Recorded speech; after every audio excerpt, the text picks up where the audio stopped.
네. 오늘 우리 함께 볼 말씀 같이 나누도록 하겠습니다.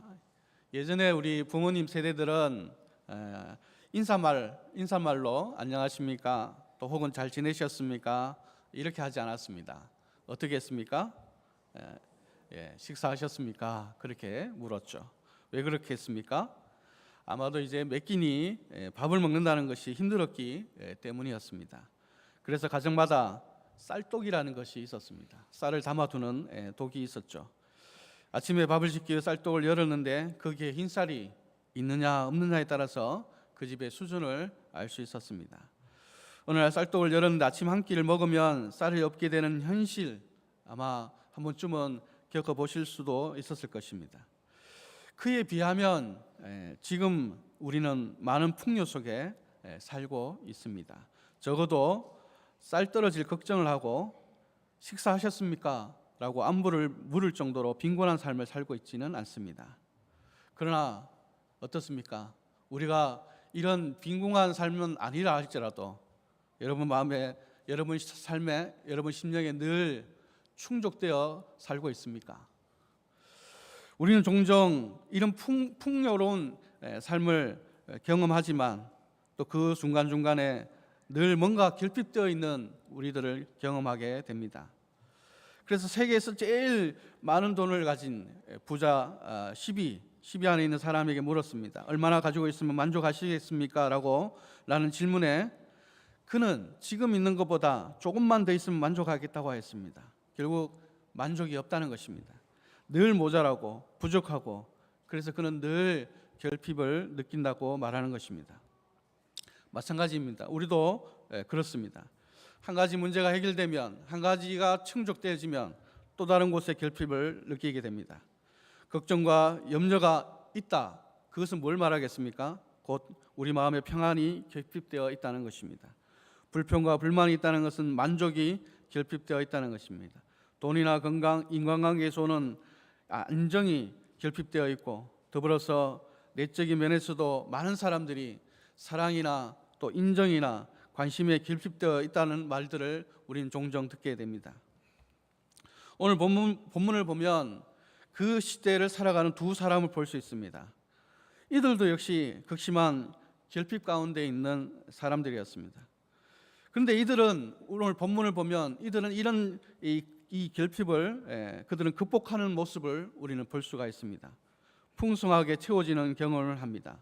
심지어 16절에서는 떨어지지도 않고 마르지도 않는 계속하여서 채워짐을 경험하는 것을 볼 수가 있습니다. 그래서 오늘 말씀을 통해서 지금 저와 여러분의 삶에 있는, 또는 저와 여러분의 내면에 있는 결핍을 돌아보고, 그리고 이 모든 결핍들이 다 채워지는 그런 은혜가 있기를 소망해 봅니다. 우리 모두가 나의 삶의 내외적인 결핍들을 깨닫고 또 이 결핍들을 어떻게 풍성하게 채워질 수 있는지, 그 비결을 오늘 말씀을 보면서 같이 배울 수 있기를 소망합니다. 여러분, 먼저 8절과 9절을 보십시오. 오늘 본문의 배경을 한번 잠깐 말씀을 드리면 북이스라엘의 아합왕의 시대입니다. 제7대 북이스라엘 왕으로서 이 아합왕은 어떤 왕인지 열왕기상 16장 29절에서 33절을 보면 그에 대해서 평가를 하고 있습니다. 그게 보면 뭐라고 평가를 하고 있냐면, 그는 이전에 어떤 왕보다 주님 보시기에 악을 행한 왕이었다고 말씀을 하고 있습니다. 이방 여인이었던 이세벨을 아내로 맞았고, 더 나아가서 바알을 섬기고 그 바알을 예배까지 하게 되었습니다. 바알 제단을 세우고 또 아세라 목상까지도 만들었습니다. 그래서 하나님은 이전에 어떤 왕보다 더 진노하셨다고 말씀을 하고 있습니다. 그래서 하나님은 엘리야를 보내 그들이 돌아올 수 있는 기회를 주고자, 마음으로 돌아오고자 하는 기회를 주고자 엘리야로 하여금 심판의 메시지를 전하도록 하였습니다. 17장 1절에 보면 엘리야가 입을 열 때까지 몇 해 동안은 비는커녕 이슬 한 방울도 내리지 않을 것이다 라고 심판의 말씀을, 메시지를 전하게 하셨습니다. 결국 어떻게 되었습니까? 극심한 가뭄으로 인해 양식은 떨어지고 물조차 구하기 힘들게 되었습니다. 삶은 피폐해지게 되었습니다. 너무나 어려운 지경에 모든 사람들이 처하게 되었습니다. 육신적으로 또 삶의 그 피로들이 전부 다 결핍이 되었습니다. 그래서 이 모든 이 결핍들, 그들이 지금 굶주린 가운데 또 삶에 이 참 피폐해지는 이런 삶을 살게 된 그 원인이 어디에 있겠습니까? 단순히 가뭄이 있었기 때문에, 그래서 농사가 어려워지고 먹고 살기 위한 양식들을 구할 수 없기 때문에 일어난 그런 일들이라고만 단정할 수 있겠습니까? 이런 보면 이스라엘은 이 아홉 왕을 비롯해서 그 이스라엘 백성 모두가 바로 하나님과의 단절을 선택하는 것을 볼 수가 있습니다. 하나님이 가장 증오하는 것이 뭡니까? 하나님이 가장 증오하는 것은 바로 우상 숭배입니다. 우상을 숭배하고 그 제단과 그 목상을 만들어서 그들은 예배까지 하는 그런 지경에 이르게 되었습니다. 바알이 상징하는 것처럼 자신들을 풍요롭게 만들어주고 아세라가 상징하는 것처럼 많은 자손들을 얻게 할 것이라고 여겼지만, 그러나 그 중심에 그들은 하나님을 결국 버리게 되었습니다. 하나님과 단절하게 되었습니다. 이들의 삶의 중심에 더 이상 하나님이 아니라 바로 이방신들이 자리 잡게 되었습니다. 하나님이 선택한 백성이었습니다. 그들을 스스로도 선민이라고 자부하는 그런 하나님의 백성들이었습니다. 그런데 이들이 바로 하나님과 단절한 채 그들의 삶의 중심에 그 이방신들을 예배하고 찬양하며 경배하는 지경에 이르게 된 것입니다. 모든 삶의 피로들을 어디서 찾습니까? 그 이방신들에게 달려가서 바알신에게 바람과 풍요로운 삶을 그들에게, 그 신에게 구하고 또 그 자신들에게 이 결핍을 채워가고자 아마 했을 것입니다. 우리가 이들의 모습을 보면서 뭘 느끼십니까?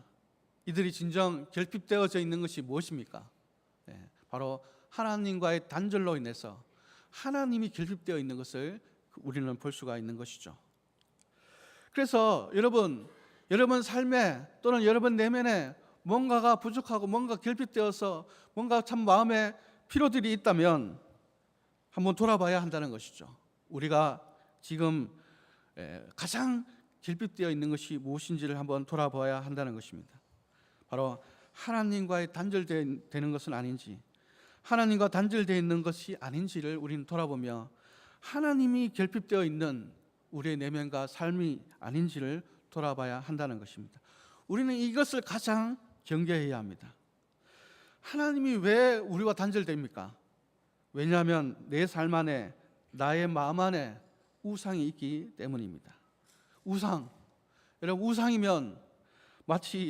우상이면 바알, 아세라 같이 신상이 있고 그 앞에 절하는 것만을 말하는 것이 아닙니다. 하나님보다 더 높은 자리, 하나님보다 더 중요하게 여겨지는 것, 지금 내 삶에 하나님이 아닌 이것이 없으면 안 될 것 같은 것들, 이것이 바로 또 다른 우상의 모습으로 우리의 내면에, 우리의 삶에 들어와 있다면 하나님과 우리는 단절될 수밖에 없고 그 하나님이 우리 삶에 결핍되어져 있을 수밖에 없다는 것입니다. 우상이 뭔지를 한번 잘 살펴보시기 바랍니다. 혹여나 우리 마음, 우리 심령 안에, 우리 삶 안에 바로 이 우상들이 자리 잡고 있어서 그로 인해서 바로 하나님과 단절됨으로 결핍을 느끼고 있는 것은 아닌지 여러분 돌아볼 수 있기를 간절히 기도합니다. 물질적인 어려움, 건강상의 힘듦, 장래에 대한 불안, 또 우리 자녀들은 어떻습니까? 학업, 성적, 우리는 이런 삶의 표면적인 것들에서 결핍을 경험합니다.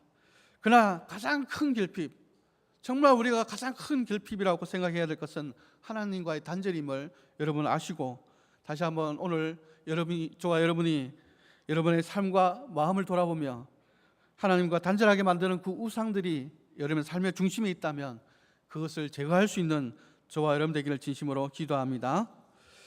그래서 오늘 본문은 이 결핍이 결코 그 세상 어느 곳으로도 그 무엇으로도 채울 수 없다는 것을 보여주고 있습니다. 우리가 건강의 결핍, 물질의 결핍, 그것은 노력하며 얻을 수도 있습니다. 그러나 여러분, 하나님과의 관계가 단절되고 하나님과의 결핍은 어떻게 채울 수가 있겠습니까? 세상에 있는 그 무엇으로는 그 결핍을 우리는 채울 수가 없습니다. 그래서 먼저 8절 9절을 보면 하나님께서 엘리야에게 시돈에 있는 사르밧으로 가라고 말씀하십니다. 그곳에 있는 또 한 과부를 만날 것이고 그녀가 내게 먹을 것을 줄 것이라고 말씀을 합니다. 엘리야는 하나님의 심판을 아합 왕에 선포하고 결국 도피하는 그런 신세가 되었습니다. 엘리야는 앞전에서 그리 시냇가에 숨어 지냈고 까마귀가 아침 저녁으로 먹을 것을 날라다 주는 삶을 살 수 있었습니다. 궁핍하고 어렵고 힘든 상황이지만 그러나 하나님의 어떤 손길, 하나님의 보호 아래 있는 안전한 순간을 보내고 있었습니다. 그런데 이런 그를 하나님은 시돈 지역의 사르밧으로 가라고 말씀을 하십니다.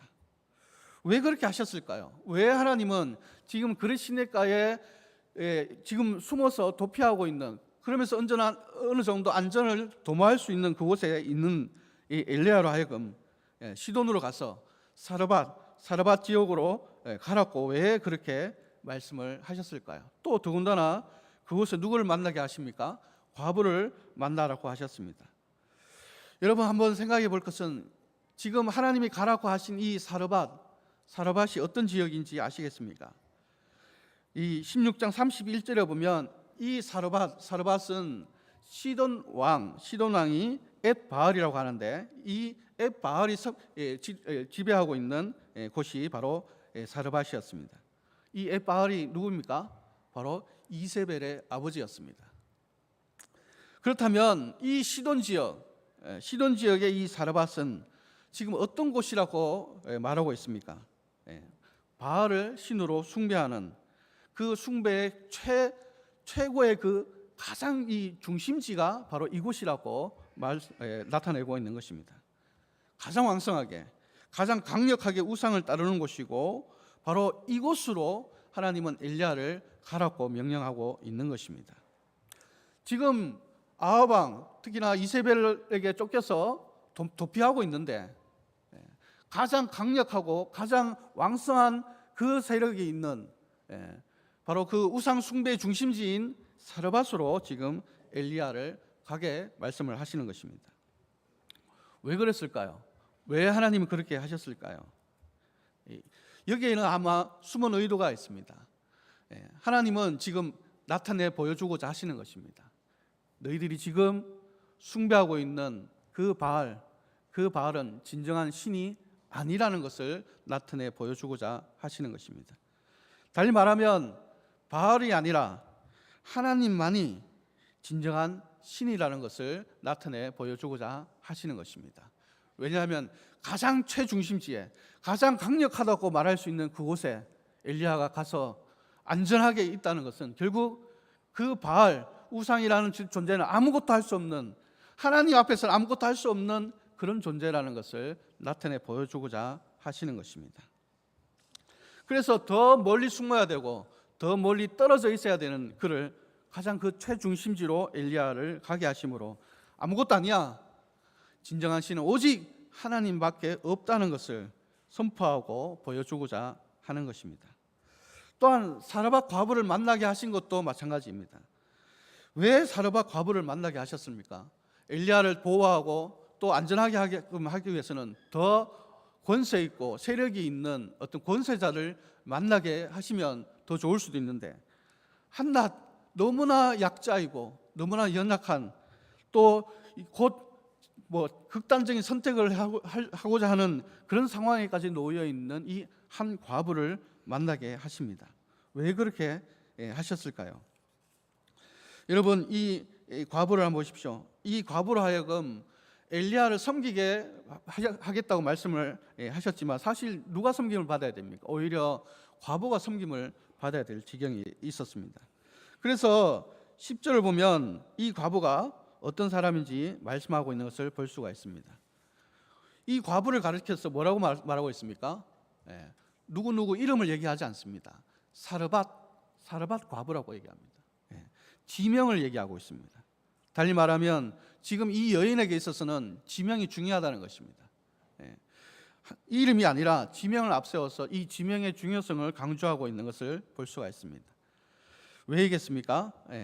사르밧에서 살았다는 것입니다. 이 과부, 이 여인이 아마 배경에 성경에 나타나지 않지만 이 사르밧에서, 고향인 이 사르밧에서 이 과부는 그곳에서 살았습니다. 그러면 어떻게 되겠습니까? 자연히 그 지역의 신인 바알을 아마 평생 아마 그 바알을 의지하면서 살았을 것입니다. 힘들고 어려울 때 또는 자신의 어떤 결핍을 느낄 때마다 어디에 갔겠습니까? 바알을 향해서 절을 하며 바알을 찾았을 것입니다. 바람과 풍요의 신인 이 바알이 내 삶에 좀 더 풍요롭게 해주고 먹고 살게 좀 해달라고 아마 간절하게 빌기도 했을 것입니다. 근데 결과 어떻게 됐습니까? 여러분 12절을 같이 한번 읽어보도록 하겠습니다. 12절입니다. 같이 읽겠습니다. 시작.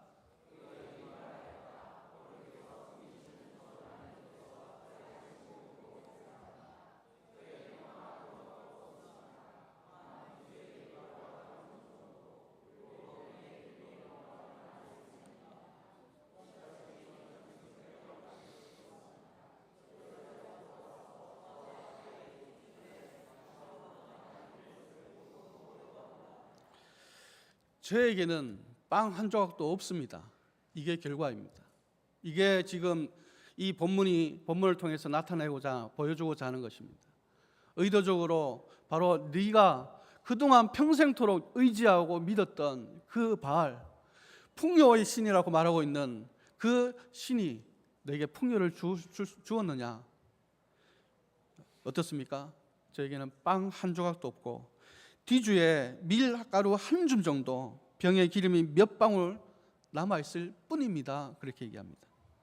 그래서 땔감 살 돈도 없어서 땔감을 겨우겨우 주어서 이것을 가지고 이제 빵을 만들어서 아들과 마지막 만찬을 먹고 극단적인 선택을 하려고 하고 있었다고 말씀을 하고 있습니다.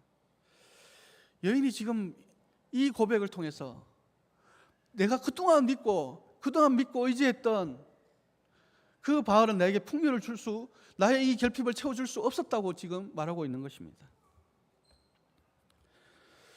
결국 자신에게 무엇으로도 이 삶의 이 힘겨운 이 고단한 이 인생 가운데 이 참 주어지는 이 모든 결핍들, 그것들을 누구도 무엇으로도 채워질 수 없었다고 고백을 하고 있는 것이죠.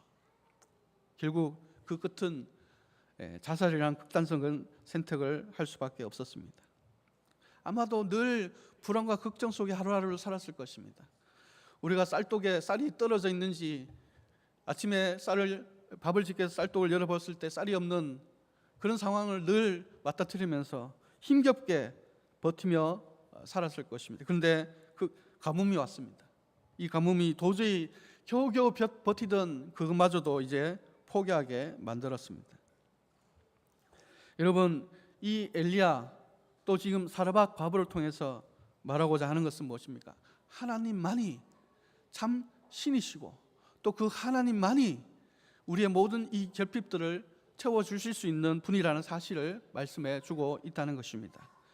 세상의 그 무엇도 우리에게 우리가 느끼는 우리 내면뿐만 아니라 우리 삶의 모든 이 결핍들을 채워줄 수 있는 것은 아무것도 없다는 것입니다. 그럴듯한 것들은 많습니다. 그래서 마치 이 바알이 상징하는 것처럼 풍요, 걱정하지 마, 나를 믿고 의지하면 너희들에게 풍요로운 것을 늘 줄 수 있다고 그렇게 얘기하죠. 그러나 결국 아무것도 없습니다. 이 세상의 그 무엇으로도 우리는 결핍을 채울 수가 없는 것이죠.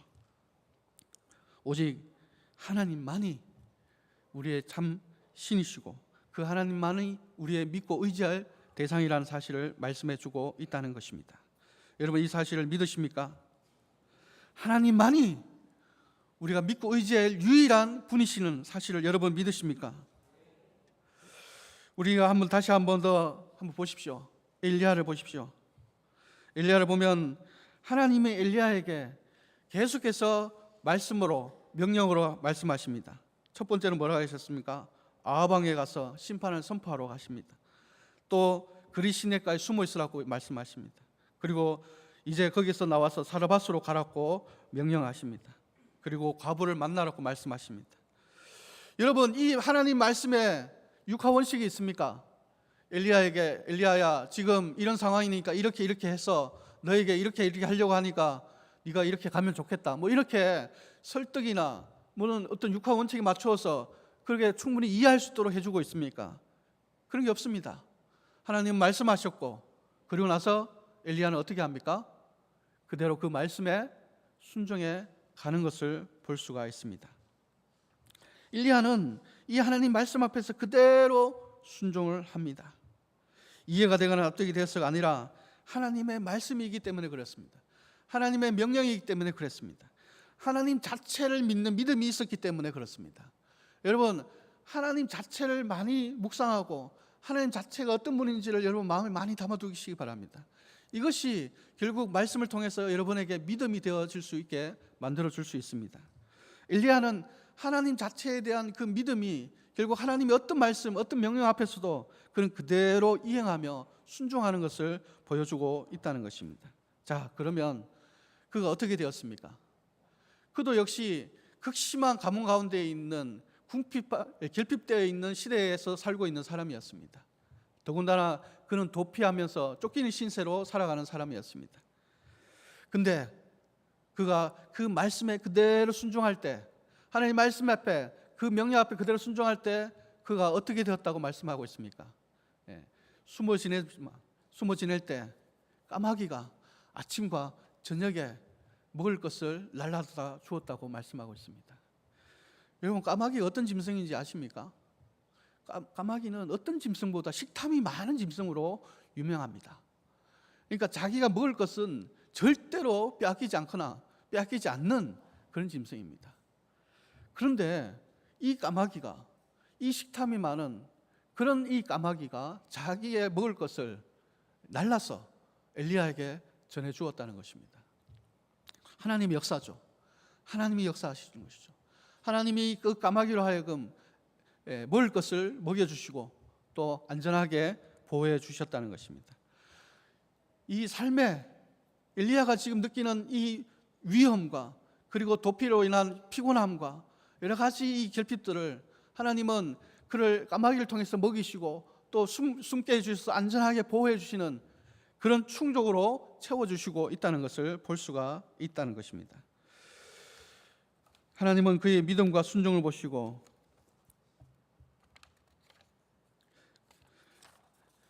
보호하고 쉼이라는 그 결핍들을 그에게 채워주시고 있는 것을 볼 수가 있습니다. 여러분, 과부는 어떻습니까? 가뭄 속에서 마실 물이 얼마나 귀합니까? 이런 그녀에게 엘리야가 과부를 만나서 뭐라고 합니까? 물을 좀 달라고 얘기하고 있습니다. 이 말을 들었을 때 과부는 어떤 생각이 들었습니까? 지금 가뭄이 들어서 나도 지금 먹을 물이 없어서 힘들어 죽겠는데, 근데 물을 달라고 합니다. 여러분 같으면 어떻게 하시겠습니까? 여기에 더해서 먹을 것도 가져다 달라고 하는 엘리야를 볼 수가 있습니다. 제 마음 같아서는 정말 그냥 막 욕이라도 나올 것 같습니다.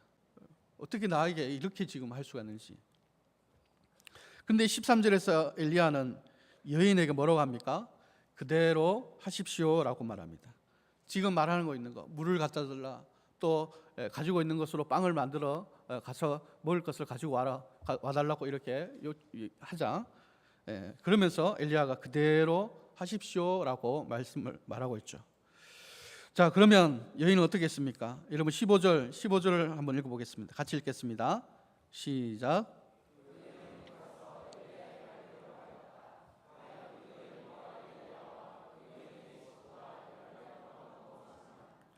한 줌 남은 밀가루와 몇 방울의 기름으로 먹을 것을 만들어서 엘리야에게 주었습니다. 그대로 하였습니다. 이 순간 여인은 지금 이 여인이 하고 있는 행동을 한번 보십시오. 자신이 정말 그 한 줌 있는 밀가루 그리고 몇 방울 있는 기름으로 빵을 만들어서 물과 함께 그 엘리야에게 갖다 줍니다. 이것이 지금 이 여인에게 주는 의미가 무엇이겠습니까? 여인은 그동안 앞에서 말씀을 드렸지만 평생 바알 신을 의지하면서 바알이 나의 인생에 풍요를 주고 이 고단한 삶에서 벗어나게 해주고 나의 모든 결핍들을 채워줄 것이라고 생각을 했습니다. 그런데 결과 아무것도 없다는 것을 지금 경험하며 극단적인 선택 앞에 있었습니다. 그런데 어떻게 되었습니까? 그대로 하십시오. 그대로 하십시오. 그 말씀에 그대로 순종한다는 것은 결국 이 여인의 행동이 뭘 의미하고 있겠습니까? 바알 신이 아니라 이제 하나님을 믿고 의지하겠다는 것입니다. 하나님을 믿고 의지하고자 하나님 앞으로 나아오는 것과 같은 것입니다. 자신에게 채워줄 수 있는 그 존재, 자신에게 채워줄 수 있는 것, 그것이 바로 바알이 아니라 하나님이라는 사실을 그는 알게 되었고 그것을 행동으로 지금 옮기고 있는 것입니다. 그랬을 때 어떻게 되었습니까? 여러분 16절도 같이 읽도록 하겠습니다. 시작.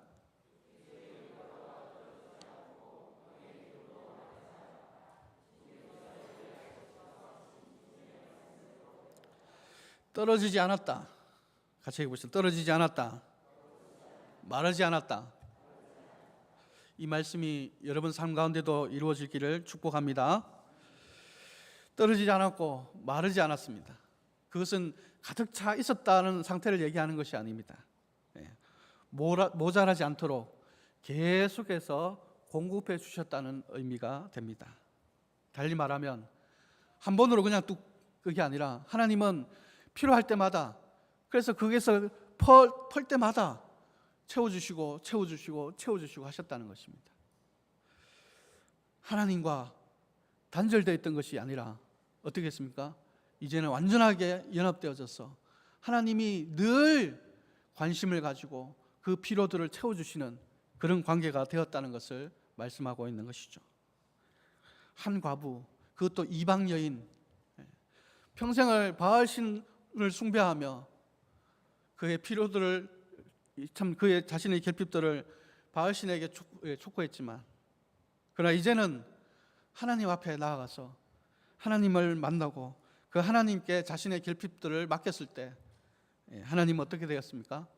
끊이지 않고 마르지 않고 계속해서 채워지는 역사가 일어나는 것을 볼 수가 있습니다. 하나님의 손길로 채워지는 그 은혜를 계속해서 누릴 수 있었다는 것입니다. 단순히 그냥 먹을 것만 말씀하시는 것이 아니라는 것 여러분 아시겠죠?